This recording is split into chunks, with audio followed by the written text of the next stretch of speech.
Saint Martin বাংলাদেশের একমাত্র প্রবাল দ্বীপ, যা টেকনাফ থেকে মাত্র 9 কিলোমিটার দক্ষিণে এবং মায়ানমার হতে 8 কিলোমিটার পশ্চিমে নাফ নদীর মোহনায় অবস্থিত। প্রথমে কিছু আরব বণিকরা এই দ্বীপটির নাম রেখেছিল জিঞ্জিরা। তারপর ধীরে ধীরে নারকেল গাছ বেশি হয়ে যাওয়ায় স্থানীয়রা নারকেল জিঞ্জিরা বলে। অতঃপর নারকেল জিঞ্জিরা থেকে এখন সেন্ট মার্টিন। আসলে সেন্ট মার্টিনের সৌন্দর্যের কথা বলতে গেলে কখনো বলে শেষ করা যাবে না। আপনি যদি প্রকৃতিকে নিজের চোখে একদম কাছ থেকে দেখতে চান, তাহলে অবশ্যই আপনাকে সেন্ট মার্টিনে আসতে হবে।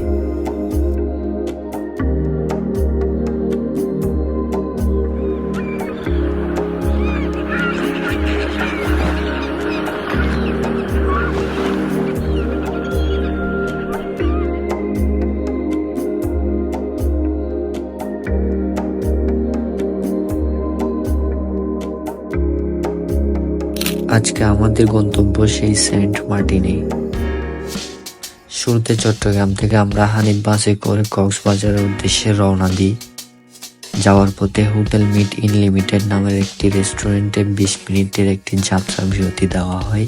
তারপর আবারও কক্সবাজারের উদ্দেশ্যে রওনা হই এবং কক্সবাজার ডলফিন মোড় থেকে ব্রেকফাস্ট শেষ করে আমরা নুনিয়াছড়া জেটি ঘাটে চলে আসি। আমরা সেন্ট মার্টিন যাই বন্ধের কয়েকদিন আগে, যার কারণে অনেক মানুষের ভিড় ছিল। যাই হোক, আমাদের সেন্ট মার্টিনের যাত্রা শুরু হয় মূলত এইখান থেকেই। আপনাদের সুবিধার্থে বলে রাখা ভালো যে আমরা যে শিপে গিয়েছিলাম শিপটির নাম ছিল আটলান্টিক ক্রুজ। শিপের সার্ভিস বলতে গেলে তেমন একটা ভালো তা না, তবে তেমন একটা খারাপ তাও না, ছিল মোটামুটি রকমের। আমাদের পার পার্সন আসা যাওয়া ভাড়া নিয়েছিল 2250 টাকা করে।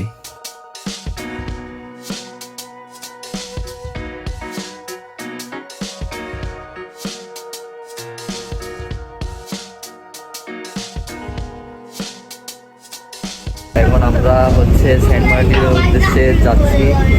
আমরা যে জাহাজে আছি এটার নাম হচ্ছে কি যে আটলান্টিক রোজ। এখান থেকে নাকি আরো প্রায় 3 থেকে 4 ঘন্টা লাগবে মেবি। তো আশেপাশের ভিউগুলো। যাই হোক, শিপের চারপাশে সাগরের নির্জলের গর্জন শুনতে শুনতে আর অনেকটা দূরে মায়ানমারের উপকূল, আর মাঝে মাঝে জেলেদের মাছ ধরার ট্রলার দেখতে দেখতে প্রায় 7 ঘন্টা শিপ জার্নি শেষে 3টার দিকে মূলত মূল গন্তব্যে তথা সেন্ট মার্টিনে পৌঁছাই।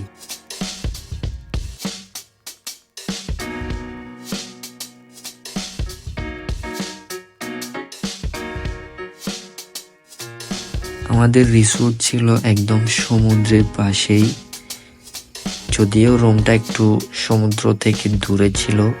আমাদের রুম আগে থেকে বুকিং করা ছিল।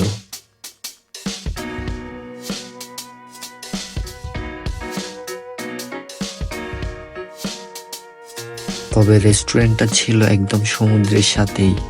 যাই হোক, আমরা চেক ইন করে চলে আসি রেস্টুরেন্টে দুপুরের খাবার শেষ করার জন্য। এরকম একটা ভিউতে বসে লাঞ্চ করার মজাটাই আলাদা।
আজ সেন্ট মার্টিনের দ্বিতীয় দিন। আমরা সকাল সকাল ব্রেকফাস্ট শেষ করে এখন আমাদের গন্তব্য হুমায়ুন আহমেদের রচিত সেই বিখ্যাত দারুচিনি দ্বীপ। চারপাশে নীল জলের মাঝখানে অনেকগুলো মৃত প্রবাল দ্বারা গঠিত এই দ্বীপ।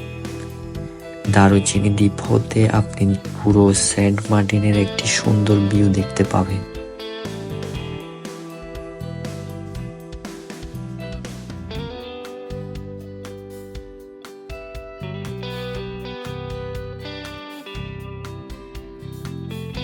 এই দ্বীপে যাওয়ার উপযুক্ত সময় হচ্ছে বাটার সময়, কারণ জোয়ারের সময় দ্বীপটির অধিকাংশই ডুবে যায়। যারা সমুদ্রকে ভালোবাসেন এবং নিজের চোখে সমুদ্রের নীল জলরাশির সৌন্দর্য দেখতে চান, তাদের জন্য সেন্ট মার্টিন হতে পারে একটি পারফেক্ট জায়গা, যেখানে নীল আকাশ সাগরের নীল জলরাশির মধ্যে মিশে গেছে।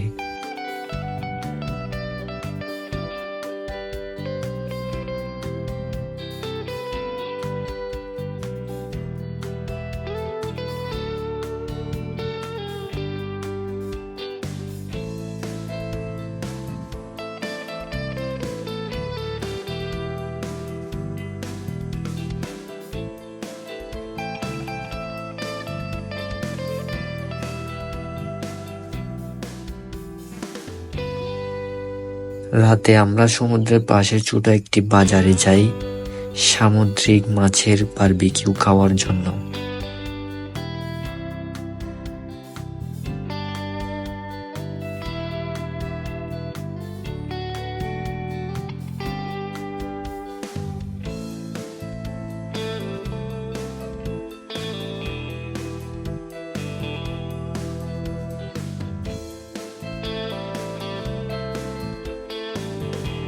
কিছুক্ষণ দর কষাকষি করে আমাদের পছন্দ মতো কিছু মাছের অর্ডার করে ফেলি।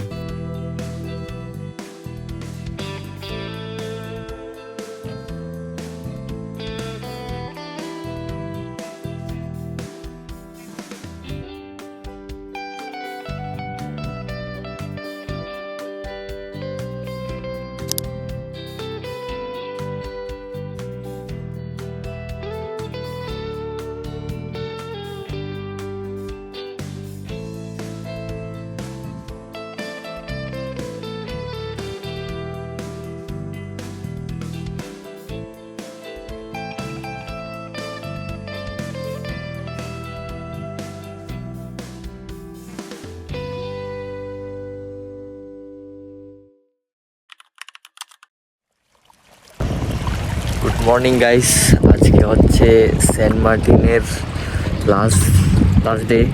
সো আজকে আমরা 12টার দিকে বের হব আর রুম চেক আউট করবো, তারপর শিপে করে দেন হচ্ছে চলে যাব। সো এই আর কি সেন্ট মার্টিনের ভিউ সকালের জোস। কিন্তু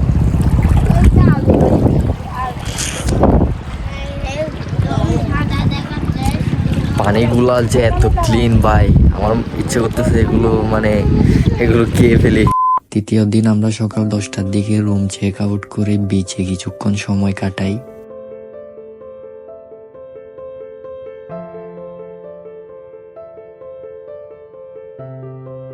আমাদের শিপ ছাড়ার কথা বিকাল 4টায়, তাই আমরা রিসোর্ট থেকে লাঞ্চ করে রওনা দিলাম জেটি ঘাটের উদ্দেশ্যে। কথা মতো আমাদের শিপ বিকাল 4টায় রওনা দেয় কক্সবাজারের উদ্দেশ্যে।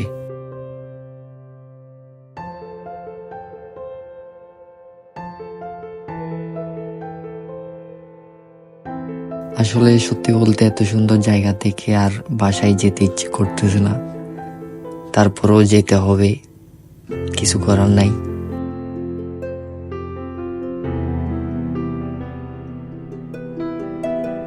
তো এই ছিল আজকের মোটামুটি সেন্ট মার্টিন ভ্রমণের গল্প। দেখা হবে আবারও কোনো ভিডিওতে। Stay safe, be happy, tata.